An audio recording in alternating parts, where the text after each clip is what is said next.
Saudara Presiden Jokowi ingatkan Golkar hati-hati pilih Capres dan Cawapres 2024. Di luar pencapresan Anies Baswedan oleh Partai Nasdem, sikap PDIP kian melunak atas kesiapan Ganjar Pranowo untuk nyapres.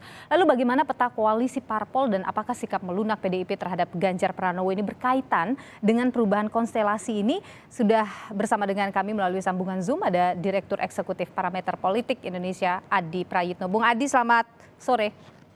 Selamat sore Mbak Nilu. Apa yang Anda baca dari pernyataan Presiden tadi malam di hadapan Ketua Umum Partai Politik? Ya, kalau membaca secara umum soal pernyataan Jokowi yang mengatakan bahwa jangan sampai misalnya Golkar itu mengusung capres yang sembrono, ya saya kira maknanya dua hal. Pertama, jangan sampai jagoan yang diusung oleh Golkar itu adalah sosok capres yang berbeda secara diametral dengan Jokowi saat ini, adalah sosok-sosok yang tidak akan melanjutkan semua program dan proyek-proyek mercusuar yang sudah dilakukan oleh Jokowi. Tentu itu mengarah kepada figur-figur oposisi yang seharusnya tidak diusung oleh Partai Demokrat. Andai Partai Golkar maksudnya, andai Golkar itu mendeklarasikan capres nanti di kemudian hari. Yang kedua tentu saja yang paling penting adalah bahwa jagoan Golkar nantinya, siapapun nanti yang diusung, apakah itu Pak Erlangga ataupun yang lain, harus mampu memenangkan pertarungan politik secara umum. Karena pada hakikatnya pertarungan di Pilpres adalah bagaimana memenangkan pertarungan politik yang saya kira petanya saat ini sudah mulai dinamis ya. Saya kira tiga hal itu yang kemudian bisa menjelaskan apa yang kemudian dimaksudkan oleh Jokowi supaya Partai Golkar tidak sembrono menentukan dan mendeklarasikan capres dan cawapres di. Anda membaca itu bentuk sindiran ke partai lain misalnya? Ya jelas itu sindiran terutama kepada partai-partai koalisional pemerintah yang kemudian mengusung tokoh yang secara diametral berseberangan dengan Jokowi. Jokowi itu kan tentu memastikan bahwa siapapun nantinya yang bertanding di Pilpres adalah all Jokowi's man. Atau yang disebut pula dengan Presiden Man. Ini kan sebenarnya ingin menegaskan bahwa apapun yang sudah dilakukan oleh Pak Jokowi saat ini, legasi politiknya, proyek-proyek mercusuarnya harus dipastikan dilanjutkan kembali. Khawatir kalau kemudian sosok non pemerintah saat ini dapat tiket dan memenangkan pertarungan politik, proyek-proyek besar dan legasi yang sudah ditinggalkan oleh Jokowi itu tidak bisa dilanjutkan. Misalnya soal infrastruktur ataupun pembangunan IKN yang sampai saat ini belum terlihat secara signifikan. Variabel ini yang saya kira Mbak Nilu bisa menjelaskan pernyataan Presiden di depan teman-teman Golkar yang merayakan ulang tahunnya yang beberapa waktu yang lalu itu. Bung Adi, semalam Golkar juga, Ketua Umum Golkar Erlangga Hartarto juga sempat menyampaikan bahwa Golkar sangat terbuka. Jadi siapapun yang ingin masuk silakan. Apakah ini semacam sinyal mengajak partai lain, partai PDIP misalnya untuk bergabung dengan Koalisi Indonesia atau KIB itu? Ya kalau dibaca rata-rata pernyataan Golkar ini kan adalah statement normatif ya. Dari dulu memang Partai Golkar itu adalah partai inklusif.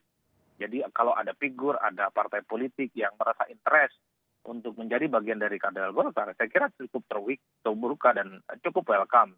Itu misalnya diindikasikan dengan Ridwan Kamil, yang saat ini Gubernur Jawa Barat, dulu diusung pertama kali oleh Nasdem, tapi kan kedekatannya belakangan dikaitkan dengan Golkar, itu pertama. Yang kedua dikaitkan dengan KIB. Bahkan Demokrat pun juga mengklaim bahwa hubungan baik dengan KIB juga sangat terbuka. Demokrat sampai saat ini kan belum memastikan dukungannya ke Anies, ke Nasdem gitu ya, untuk bisa menjadi satu poros kongsi politik yang bersama. Itu menegaskan bahwa KIB kalau ada partai lain yang mau bergabung ya cukup terbuka. Termasuk misalnya partai non-koalisional pemerintah yang kita tahu PSI juga sangat dekat dengan KIB. Jadi KIB ini sebagai salah satu poros politik cukup terbuka dengan siapapun yang ingin bergabung. Karena sampai saat ini petanya cukup dinamis. Dengan statement yang muncul dari Presiden, kemudian statement yang muncul dari Golkar, apakah akan mengubah konstelasi saat ini, Bung Adi? Ya pastinya. Apa yang Anda baca? Apa yang akan berubah nanti ini? Apa yang akan terjadi? Sederhana, bahwa siapapun nanti partai-partai koalisional pemerintah, pesannya satu. Jangan sampai mengusung calon presiden yang bertentangan dengan kubu pemerintah saat ini. Siapapun yang Anda maksud siapa di sini yang bertentangan? Ya banyak. Misalnya? Ya, kalau dipastikan seperti Anies gitu ya, kemudian AHY. Jadi ini sindiran kepada Nasdem karena mengusung Anies, begitu maksud Anda? Ya kalau tafsir publik kan begitu. Makanya ketika Presiden ngomong itu supaya Golkar tidak sembrono, ya, mencalonkan capres di 2024 kan pasti dikaitkan dengan bagaimana manuver Nasdem yang mengusung Anies yang memang sejak awal memiliki portofolio politik yang berbeda dengan pemerintah. Bahkan ada kekhawatiran Anies ini adalah orang yang tidak akan melanjutkan proyek-proyek mercusuar ya yang kemudian sudah dilakukan oleh Pak Jokowi. Oke. Tapi kan setelah Anies dideklarasikan oleh Nasdem belakangan sudah mulai ada upaya-upaya bahwa Anies itu tidak seperti yang dibayangkan. Oke. Anies itu sama seperti yang lain, warga negara biasa, sangat mungkin juga melanjutkan apa yang sudah dilakukan oleh Pak Jokowi. Jadi silaturahmi politik Anies dengan Jokowi beberapa waktu yang lalu harus dimaknai bahwa stigma-stigma negatif itu sudah bisa dinetralisir. Oke, Bung Adi, bahwa apakah kalau kita lihat kan PDIP sudah terlihat melunak ya terhadap Ganjar Pranowo. Apakah ini berkaitan dengan kemunculan Anies di Nasdem sebagai ya, capres? saya kira ada ya.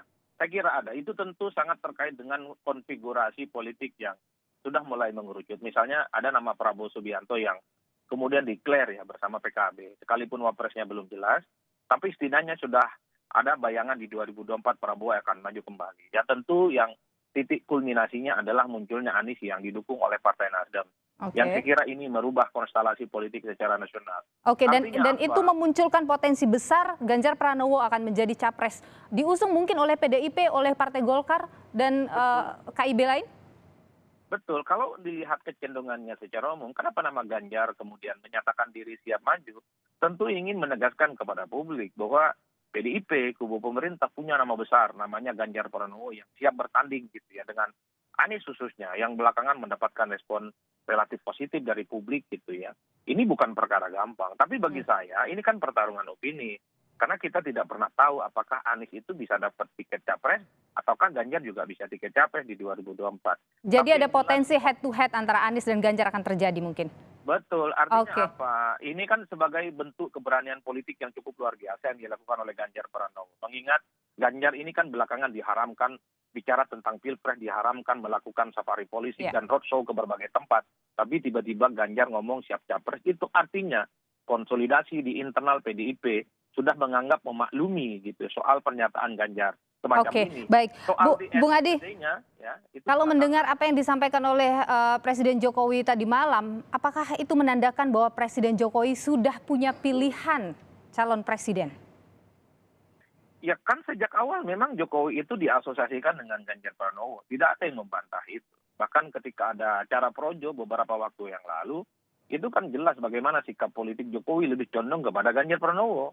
Tapi kan belakangan kedekatan-kedekatan itu dinetralisir ya, tentu untuk menjaga hubungan baik dengan teman-teman PDIP yang saat ini sedang mengupayakan Puan Maharani untuk terus bisa maju di 2024. Tapi kalau melihat kedalaman hati, statement-statementnya, dan gerakan politik Jokowi secara umum memang lebih dekat kepada Ganjar Pranowo. Baik. Tapi kita tahu juga bahwa persoalan capres di PDIP itu adalah veto playernya adalah Oke. Megawati Soekarno Putri, bukan Baik. yang lain. Gitu ya. Kita akan nantikan tentu bagaimana konstelasinya ke depan, apakah benar kemudian nanti akan ada Ganjar Pranowo dan juga Anies Baswedan sebagai capres dan sebagai capres nantinya di pemilu 2024. Bung Adi Prayitno, Direktur Eksekutif Parameter Politik Indonesia, terima kasih sudah bergabung di Kompas Petang.